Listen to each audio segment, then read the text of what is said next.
علی مولا مولا علی علی علی مولا مولا علی مولا مولا علی مولا مولا علی مولا مولا علی مولا مولا علی مولا مولا علی مولا مولا علی مولا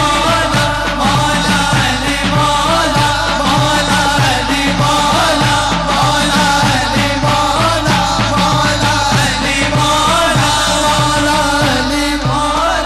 مولا علی مولا مولا علی مولا مولا علی مولا علی مولا مولا علی مولا مولا علی مولا مولا علی مولا.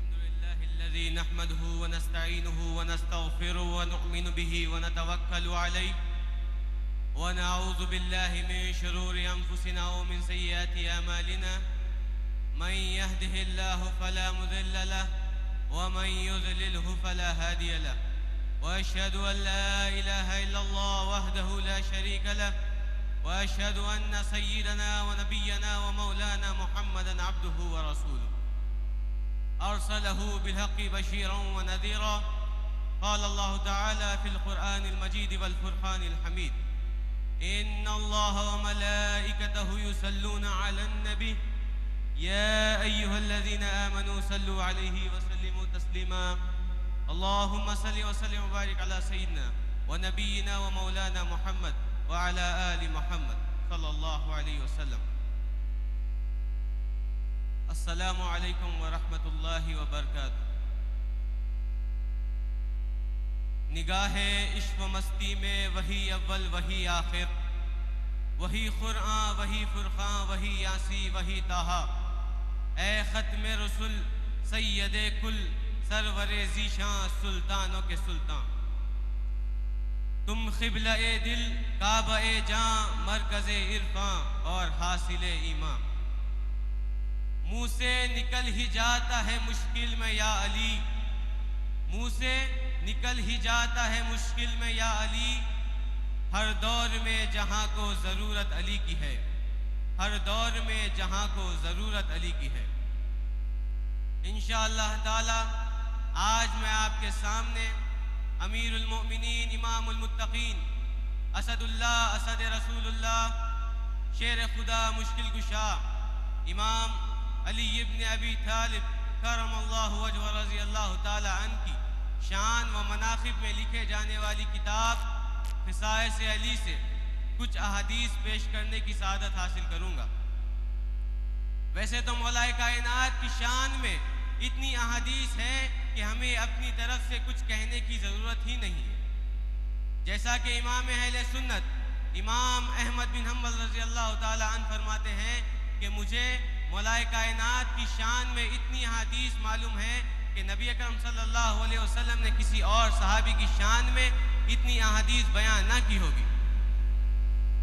جس امام نسائی رحمۃ اللہ علیہ کی کتاب خصائص علی سے میں احادیث پیش کرنے کی سعادت حاصل کروں گا، اس کتاب کو لکھنے کا سبب خود امام نسائی رحمۃ اللہ علیہ فرماتے ہیں کہ جب امام نسائی رحمۃ اللہ علیہ دمشق پہنچے تو وہاں کے لوگوں کی اکثریت کو دیکھا تو وہ تاجدار جامع شریعت و طریقت امام علی ابن ابی طالب کرم اللہ وجہ رضی اللہ تعالی عنہ کے منحرف و خلاف ہو چکے تھے.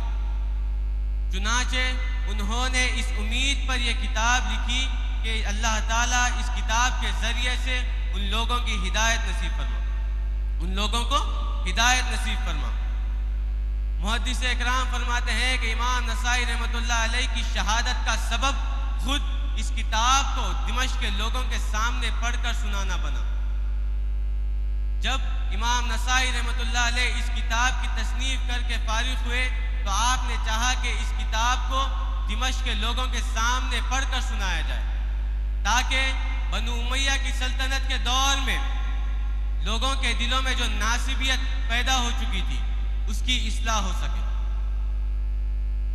جب امام نسائی رحمۃ اللہ علیہ اس کتاب کو پڑھنا شروع کیے تو وہاں ایک شخص اٹھا اور آپ سے سوال کرنے لگا کہ کیا آپ نے بنو امیہ کے بارے میں بھی کچھ لکھا ہے؟ کیونکہ یہ کتاب خصائص علی وہاں کے لوگوں کے ذہنیت کے خلاف تھی، اسی لیے وہ لوگ امام نسائی رحمۃ اللہ علیہ کے مشتعل ہوئے، امام نسائی رحمۃ اللہ علیہ سے مشتعل ہوئے اور ان پر ٹوٹ پڑے اور شیعہ کہہ کر مارنے لگے، اور چند شدید ماریں آپ کو ایسی لگی کہ آپ نیم و جاں ہو گئے۔ امام نسائی رحمۃ اللہ علیہ کے خادموں نے اٹھا کر آپ کو گھر لے آیا تو امام نسائی رحمۃ اللہ علیہ فرماتے ہیں کہ مجھے مکہ معظمہ لے چلو تاکہ میرا انتقال مکہ معظمہ میں یا اس کے راستے میں ہو۔ کہا جاتا ہے کہ آپ کا انتقال مکہ معظمہ میں ہوا اور وہیں پر آپ کی تدفین عمل میں آئی۔ امام نسائی رحمۃ اللہ علیہ کے وفات کے پس منظر کے پیش نظر ہمیں یہ بات واضح ہوتی ہے کہ امام نسائی رحمۃ اللہ علیہ نبی اکرم صلی اللہ علیہ وسلم اور ان کی اہل بیت سے والہانہ محبت رکھتے تھے، اور انہوں نے اس کا ثبوت نہ صرف ان کی شان میں روایات جمع کر کر ہی نہیں بلکہ ان کے حضور میں نذرانہ زندگی دے کر دیا ہے۔ یہی وجہ تھی کہ آپ کی وفات شہادت کا اعزاز رکھنے کے بعد حیات سرمدی میں تبدیل ہو گئی۔ حافظ ابن کثیر اس واقعے کو بیان کرنے کے بعد لکھتے ہیں کہ امام نسائی رحمۃ اللہ علیہ مکہ معظمہ میں مقتول و شہید وفات پائے۔ البدایہ والنہایہ جلد 11 صفحہ نمبر 125۔ حاضرین اکرام، اس واقعے سے آپ کو ایک بات سمجھ میں آئی ہوگی کہ امام نسائی رحمۃ اللہ علیہ جو سیاہ ستہ کے ایک امام ہیں، ان کی شہادت مولا کائنات کے فضائل بیان کرنے سے ہوئی ہے۔ یعنی اس زمانے میں بھی چند ایسے لوگ تھے جو مولا علی کے فضائل سنتے تو ان کو تکلیف شروع ہو جاتی، مولا کائنات کی ان کے پاس کچھ اہمیت ہی نہیں تھی۔ جب امام نسائی رحمۃ اللہ علیہ مولا کائنات کے وہ فضائل بیان کرنا شروع کیے جو اللہ اور اس کے رسول صلی اللہ علیہ وسلم اور بڑے صحابہ نے بیان کی ہے، لوگوں نے انہیں شیعہ شیعہ کہہ کر مارنا شروع کر دیا، اور اسی وجہ سے آپ کی شہادت عمل میں آئی۔ یعنی اس زمانے میں چند ایسے لوگ تھے جو سمجھتے تھے کہ مولا کائنات کے فضائل بیان کرنا صرف شیعہ کا کام ہے، صرف شیعہ ہی مولا کائنات کے فضائل بیان کرتے ہیں، بلکہ حقیقت میں مولا کائنات کے فضائل اللہ اور اس کے رسول صلی اللہ علیہ وسلم اور اکابر صحابہ بیان کرتے ہیں۔ آپ نے اس واقعے میں یہ لفظ بھی سنا ہوگا کہ امام نسائی رحمۃ اللہ علیہ کو ناصبیوں نے شہید کیا۔ یہ ناصبی کیا ہے؟ ہم نے اب تک سنا تھا کہ مولا کائنات نے خارجیوں کے خلاف جنگ کی اور نبی اکرم صلی اللہ علیہ وسلم کے فرمان کے مطابق نہروان میں ان کو ان کے کیفر کردار تک پہنچا دیا۔ یعنی خوارج وہ ہیں جو مولا کائنات کے ساتھ جنگ کیے اور علل اعلان مولا کی مخالفت کرتے تھے، اور نواسب وہ ہیں جو مولا کائنات سے مولا کائنات کا بغض اپنے دلوں میں پالتے ہیں اور مولا کائنات سے علل اعلان مخالفت تو نہیں کرتے مولا کی، پر دبی الفاظوں میں ہر اس شخص کے پاس جا کر کہتے ہیں جو مولا علی علیہ السلام کے نام سے جلسے و محفلیں سجاتے ہیں کہ آپ صرف مولا کائنات کے نام سے ہی جلسے کیوں رکھتے ہیں، دوسرے صحابہ اکرام کے نام سے جلسے کیوں نہیں رکھتے، دوسرے دامادوں کے نام سے جلسے کیوں نہیں رکھتے؟ کیا حضرت عثمان غنی رضی اللہ تعالی عنہ شہید نہیں ہوئے؟ کیا حضرت امیر حمزہ رضی اللہ تعالی عنہ شہید نہیں ہوئے؟ کیا حضرت حنظلہ شہید نہیں ہوئے؟ الغرض کئی صحابہ کے نام گناتے ہیں جس سے مقصود صرف ان کے دل میں بغض علی صاف ظاہر ہوتا ہے۔ جیسا کہ امام نسائی رحمۃ اللہ علیہ جب مولا کائنات کے فضائل بیان کرنا شروع کیے تو ناصبیوں نے دوسرے لوگوں کے فضائل سننے کا خواہشات ظاہر کیے، دوسرے لوگوں کے فضائل سننے کے خواہشات ظاہر کیے۔ ان لوگوں کا عمل بھی کچھ اسی طرح ہے کہ جشن مولا کے وقت، ذکر مولا کے وقت دوسرے صحابہ کے فضائل سننے کا مطالبہ کرتے ہیں۔ اور اگر ان کے دل میں بغض علی نہیں ہے اور دوسرے صحابہ کے لیے بے انتہا محبت ہے تو یہ خود دوسرے صحابہ کا ذکر و جشن نہیں مناتے۔ یہ کیوں نہیں مناتے دوسرے صحابہ کا جشن و ذکر؟ اگر ان کے محبت میں دوسرے صحابہ کے لیے محبت ہے تو انہیں پہلے چاہیے تھا کہ چاروں خلفائے راشدین کا ذکر کریں، ان کا جشن منائیں، عشرہ مبشرہ کا جشن منائیں، اصحاب بدر اور شہدائے صحابہ کا یوم منائیں۔ یہ کسی کا یوم نہیں مناتے، صرف اعتراضات کرتے رہتے ہیں، یہ صرف اعتراضات کرتے رہتے ہیں۔ اگر ان کے دل میں محبت علی ہوتی تو یہ کبھی ایسی بات نہ کرتے۔ آپ کو ایک بات معلوم ہوگی کہ امام نسائی رحمۃ اللہ علیہ نے ایک کتاب لکھی خصائص علی، جس سے آپ نے دمشق کے لوگوں کے سامنے پڑھ کر سنایا تھا۔ میں اسی کتاب سے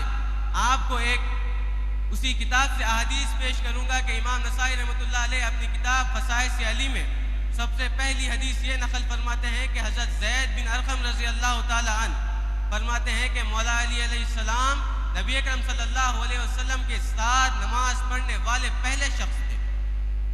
امام نسائی رحمۃ اللہ علیہ ایک دوسری روایت نقل فرماتے ہیں کہ حضرت یحییٰ بن عفیف رضی اللہ تعالی عنہ اپنے والد محترم سے روایت نقل کرتے ہیں کہ جب ان کے والد اپنے گھر والوں کے لیے عطر اور کپڑے لینے مکہ معظمہ پہنچے تو وہاں ان کی ملاقات حضرت عباس بن عبد المطلب رضی اللہ تعالی عنہ سے ہوئی، جو ایک تاجر آدمی تھے۔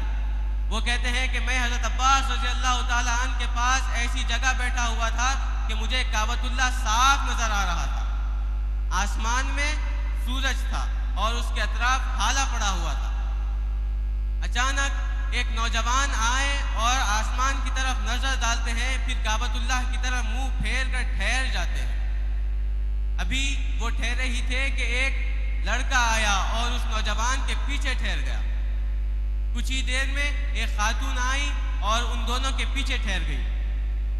جب وہ نوجوان رکوع میں جاتے تو یہ دونوں بھی رکوع میں چلے جاتے، جب وہ نوجوان اپنا سر اٹھاتے تو یہ دونوں بھی اپنا سر اٹھاتے، جب وہ نوجوان سجدے میں جاتے تو یہ دونوں بھی سجدے میں چلے جاتے۔ یہ حضرت عباس رضی اللہ تعالی عنہ سے کہتے ہیں کہ اے عباس، بہت بڑا واقعہ ہوا ہے۔ حضرت عباس رضی اللہ تعالی عنہ فرماتے ہیں بہت بڑا واقعہ، کیا تم جانتے ہو یہ نوجوان کون ہے؟ یہ کہتے ہیں نہیں، میں نہیں جانتا۔ حضرت عباس رضی اللہ تعالی عنہ فرماتے ہیں کہ یہ محمد صلی اللہ علیہ وسلم ابن عبداللہ ہیں جو میرے بھتیجے ہیں۔ کیا تم جانتے ہو یہ لڑکا کون ہے؟ یہ کہتے ہیں نہیں۔ حضرت عباس فرماتے ہیں کہ یہ علی ابن ابی طالب کرم اللہ وجہ رضی اللہ تعالی عنہ ہیں جو میرے بھتیجے ہیں۔